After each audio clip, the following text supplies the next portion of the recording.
स्वयं सहायता समूह में बहनें जुड़ तो जाती हैं, लेकिन उन्हें ये नहीं पता होता है कि हमें कितना फ़ायदा कैसे मिलेगा। क्योंकि अगर आपने नए समूह बनाए हैं तो आपको कम फ़ायदा मिलेगा, या फिर जो पुराने समूह हैं उनको कम फ़ायदा मिलेगा, या फिर फ़ायदा किसको ज़्यादा मिलेगा, किसको जल्दी नौकरी, किसको जल्दी रोज़गार मिलेगा, किसकी इनकम ज़्यादा होगी। इस वीडियो में इसी के बारे में आज हम चर्चा करेंगे, तो इसलिए लास्ट तक बहनें वीडियो को ज़रूर देखें और चैनल पर अगर पहली बार आई हैं तो सब्सक्राइब करना ना भूलें। बात करेंगे यहाँ पर स्वयं सहायता समूह के बारे में। अगर आप सभी बहनें अभी भी स्वयं सहायता समूह से नहीं जुड़ी हैं तो जल्द से जल्द जुड़ जाइए। इसमें दो चीज़ें हैं, एक है नया समूह और दूसरा है पुराना समूह। जो समूह अभी हाल में नए नए बने हैं, 2-4 महीने पहले, 6 महीने पहले, 7 महीने पहले या 1 साल पहले, उन समूहों को समूह से बहुत ही कम फ़ायदा मिलेगा। उन समूह की बहनों को बहुत ही कम फ़ायदा मिलेगा, और जो समूह पुराने हो चुके हैं उनको सबसे ज़्यादा फ़ायदा मिलेगा। क्योंकि अब समूह की अगर कोई भी नौकरी आती है, चाहे समूह की हो चाहे ग्राम संगठन की हो, ठीक है, या बड़े लेवल की नौकरियाँ हो, संकुल स्त्री संघ की हो, किसी भी प्रकार की जो नौकरी है उसमें आपको देखा जाता है कि आप कितने साल से समूह में जुड़ी हुई हैं, आपका समूह कितने साल से चल रहा है, कितनी बैठक उसमें हुई है, कितनी उपस्थिति आपकी उस बैठक में रही है। इसके अनुसार ही निर्णय अब लिया जाएगा कि समूह में आपको नौकरी मिलेगी या नहीं, ग्राम संगठन में आपको नौकरी मिलेगी या नहीं, या फिर आपको पैसा दिया जाना चाहिए या फिर नहीं। इसी बात पर निर्णय करेगा सरकार। इसके अलावा अगर आप नई समूह में जुड़ी हैं तो आपको कुछ भी फ़ायदा नहीं मिलेगा।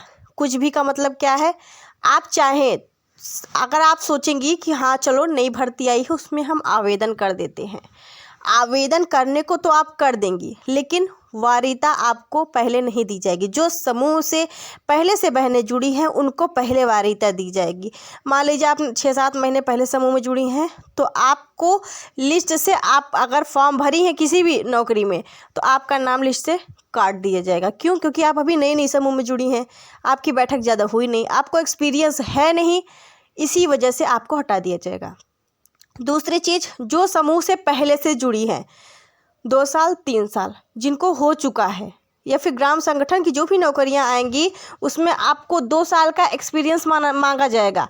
2 साल 3 साल 4 साल आपको हो गया है समूह में जुड़े हुए, ग्राम संगठन में जुड़े हुए, तो ही आपको वो नौकरी मिलेगी। बात करें रोज़गार की, रोज़गार तो कोई भी बहन शुरू कर सकती है। जी हाँ, अगर आपको समूह के माध्यम से पैसा लेना है, पैसा लेकर के रोज़गार शुरू कर सकती हैं, लेकिन पैसा आपको तभी मिलेगा जब आप पहले से जुड़ी हुई हैं। अगर आप अभी भी नई समूह में जुड़ी हैं, 1 महीना हो गया या 6 महीना हो गया आपको समूह में जुड़े हुए, तो तुरंत आपको मोटी रकम नहीं दी जाती है, ठीक है, कोई भी मोटी रकम आपको नहीं देगा। बहुत आपको मिलेगा, 2-4 हज़ार मिलेगा, 5 हज़ार मिलेगा। 5 हज़ार से आप कौन सा बिजनेस शुरू करेंगी बताइए? 5 हज़ार भी बहुत मुश्किल होता है। कम से कम शुरुआत में आपको 1,000-2 हज़ार ज़्यादा मिलेगा ही नहीं। जब आप उस पैसे को वापस कर देंगे फिर आपको 5 हज़ार मिलेगा, फिर 5 हज़ार भी आप वापस कर देती हैं तो 10 हज़ार मिलेगा, फिर 20 हज़ार, फिर 50 हज़ार, इस तरीके से आपको दिया जाता है। इसका भी कुछ प्रोसेस होता है, कुछ नियम होता है, ठीक है। डायरेक्ट आपको 1,50,000, 60 हज़ार नहीं दे दिया जाता है समूह में जुड़ते ही। इसका टाइमलाइन होता है एक प्रकार से, और एक ही महिला को बार बार पैसा भी तुरंत नहीं दे दिया जाता है क्योंकि हर महिलाएं हैं, हर बहनों को ज़रूरत है पैसे की, ठीक है। तो एक ही बहनों को पूरा पैसा तो दिया नहीं जाएगा, जैसे बचत होगी वैसे पैसा दिया जाएगा, सरकार की तरफ से जो पैसा फंड आएगा उससे पैसा दिया जाएगा। तो ये सब चीज़ें होती हैं।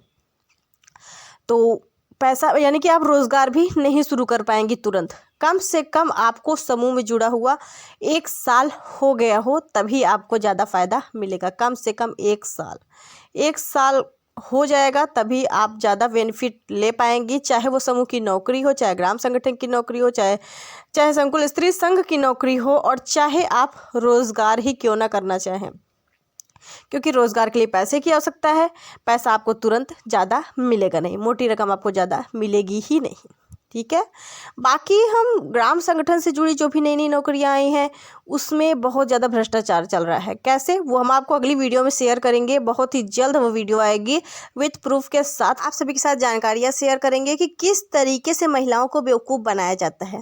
महिलाओं को नौकरी देने के नाम पर बहुत ज़्यादा भ्रष्टाचार किया जा रहा है। पहले तो आपसे फॉर्म भरवाया जाएगा, फॉर्म भरते वक्त आपको सलाह नहीं दी जाएगी, बताया नहीं जाएगा कि आपको आगे क्या करना है क्या नहीं करना है, क्यों आपको निकाला जाएगा ये भी आपको कुछ भी पता नहीं चलेगा। आप फॉर्म भरेंगी, परीक्षा देंगी, परीक्षा देने के बाद प्रमाण पत्र ना होने की वजह से आपको रिजेक्ट कर दिया जाएगा। क्या कैसे है आगे की वीडियो में ज़रूर हम आप सभी के साथ शेयर करेंगे, ताकि आप सभी बहनें सावधान रहें, अलर्ट रहें।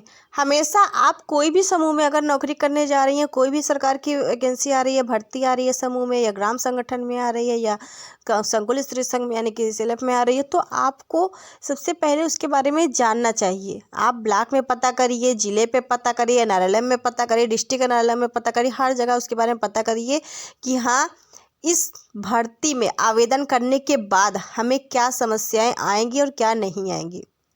जैसे कि क्या उसमें कोई प्रमाण पत्र तो नहीं मांगा जा रहा है हमसे, नहीं तो पता लगा आपने आवेदन कर दिया, परीक्षा दे दी, परीक्षा देने के बाद अब जब आपको बुलाया जाएगा साक्षात्कार के लिए या डॉक्यूमेंट वेरिफिकेशन के लिए, तो वहीं से आपको रिजेक्ट कर दिया जाएगा।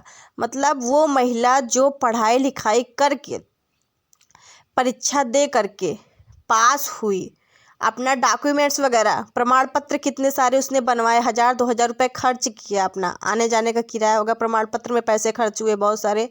उसके बाद बहनें जाती हैं, परीक्षा देती हैं, परीक्षा में पास भी होती हैं, और प्रमाण पत्र की वजह से, ऐसा एक प्रमाण पत्र है जिसकी वजह से, वो हम आपको अगली वीडियो में बताएंगे, जिसकी वजह से बहनों को रिजेक्ट कर दिया जाता है। करीब 100 बहनें होती हैं, जिसमें से मात्र 20 बहनों का चयन करके 80 बहनों को रिजेक्ट कर दिया जाता है।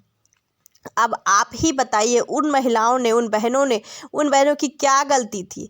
जब फॉर्म निकाला जाता है, जब कोई वैकेंसी आती है, तो उसमें साफ साफ लिखना चाहिए कि हाँ, इस प्रमाण पत्र की आवश्यकता है, केवल और केवल यही समूह की कैडर बहनें आवेदन कर सकती हैं, और भी महिलाएं आवेदन नहीं कर सकती। ये साफ साफ लिखना चाहिए जब भी कोई विज्ञापन जारी होता है तो।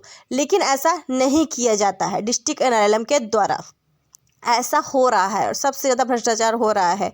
आगे की वीडियो में हम आपको ज़रूर बताएंगे, ताकि आप बहनों को इन सब चीज़ों का सामना न करना पड़े। ऐसी वैकेंसियों में आप फॉर्म भरे ही ना, क्यों परेशानी हो, क्यों आप अपने पैसे खर्च करें। जहां 1 रुपये हमें मिलना नहीं है, हम अपने पैसे क्यों खर्च करें। आप सभी बहनें उस वैकेंसी में बिल्कुल भी फॉर्म मत भरना। हम आगे की वीडियो में आपको ज़रूर बताएंगे क्या कैसे है क्या नहीं है, और बहुत सारी बहनें इस चीज़ को लेकर झेल रही हैं, जो कि आगे की वीडियो में शेयर करेंगे। तो जानकारी को ज़्यादा से ज़्यादा आप सभी बहनें शेयर करें और चैनल को सब्सक्राइब करके रखें। मिलते हैं हम आपको अगली वीडियो में एक और नई जानकारी के साथ। यह जानकारी कैसी लगी मुझे कमेंट करके बहनें ज़रूर बताएं। आपकी क्या राय है ये मुझे ज़रूर बताइएगा। वैसे समूह में आपको, पुराना समूह अगर आपका है तो ज़्यादा फ़ायदा मिलेगा।